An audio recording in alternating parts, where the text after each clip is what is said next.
Assalamualaikum warahmatullahi wabarakatuh. Apa kabar semuanya? Semoga selalu ada dalam lindungan Allah Subhanahu wa taala. Di kesempatan kali ini insya Allah Bu Ulfa akan menjelaskan sedikit tentang peraturan saat bermain, peraturan saat di rumah, dan rasa tenggang rasa. Sebelumnya Bu Ulfa akan sedikit bercerita. Cerita ini mengenai dua orang anak yang bernama Tio dan Aldi. Tio dan Aldi bersahabat sangat dekat. Mereka selalu bermain bersama. Suatu hari, Aldi dan Tio bermain di rumah Tio. Di halaman rumah Tio ada pohon mangga yang sangat besar.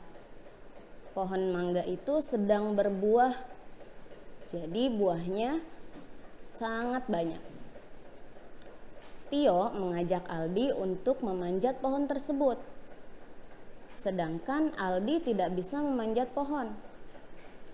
Tio yang sudah terbiasa memanjat pohon, dengan cepatnya dia memanjat pohon sampai ke atas. Namun Aldi yang tidak bisa memanjat pohon dan tidak mau bilang kepada Tio bahwa dia tidak bisa memanjat pohon, akhirnya Tio terjatuh karena pohonnya sangat tinggi. Setelah terjatuh, apa yang terjadi kepada Aldi? Akhirnya kaki Aldi patah dan dia tidak bisa berjalan.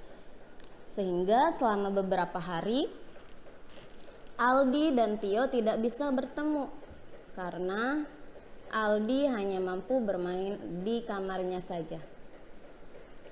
Selama beberapa hari itu, Tio pun hanya bermain di rumah.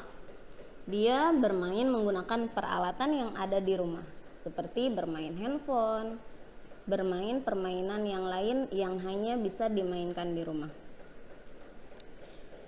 Ketika bermain di rumah, orang tua Tio selalu mengingatkan kepada Tio, yang pertama, Tio harus menggunakan listrik secukupnya. Yang kedua, ketika selesai bermain, Tio jangan lupa untuk merapihkan mainannya kembali. Karena kalau tidak dirapihkan, kamarnya akan berantakan.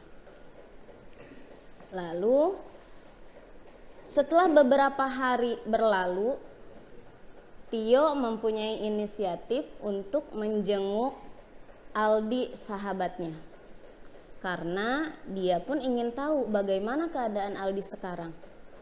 Apakah sudah sembuh atau malah sakitnya semakin parah. Akhirnya Tio mendatangi rumah Aldi. Setelah melihat keadaan Aldi, Tio pun merasa sedih karena ternyata kaki Aldi patahnya cukup parah sehingga dia tidak bisa berjalan seperti biasanya. Itulah sebabnya kenapa kita harus bermain di tempat yang aman.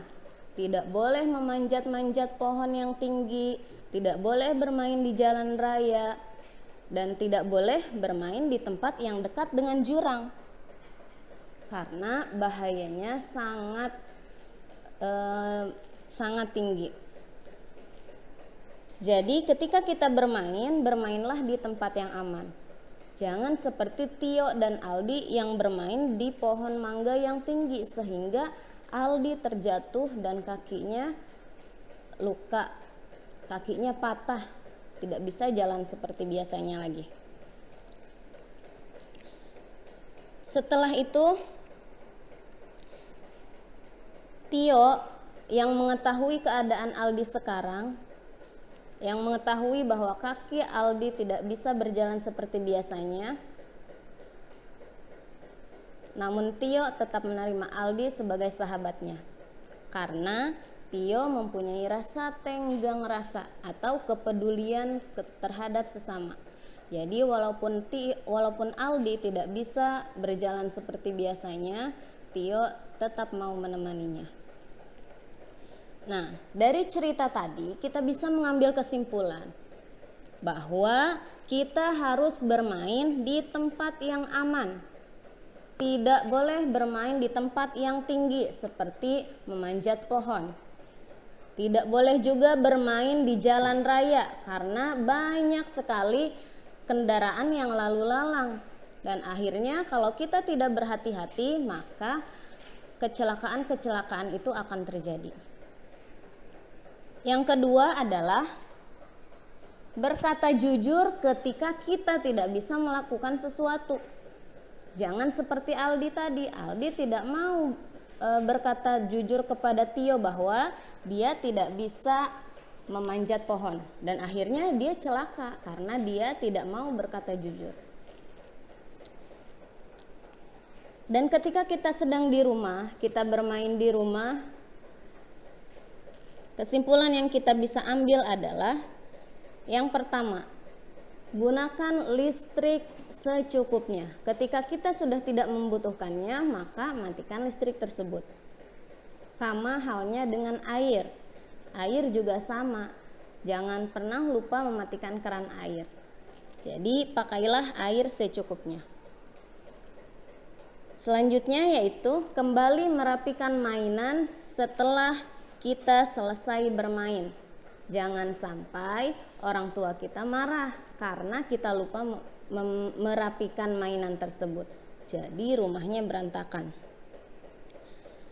Lalu yang paling penting adalah harus memiliki sikap tenggang rasa, setia kawan, dan peduli terhadap sesama. Jadi apabila ada teman kita yang sakit, jenguk. Apabila teman kita sedang kesusahan, ketika kita bisa menolong, tolonglah semampu kita.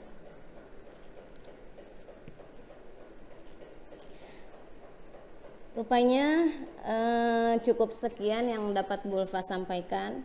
Apabila ada yang kurang difahami, silahkan ditanyakan kepada ayah dan bunda atau bisa ditanyakan kepada Bu Guru melalui media online. Terima kasih. Wassalamualaikum warahmatullahi wabarakatuh.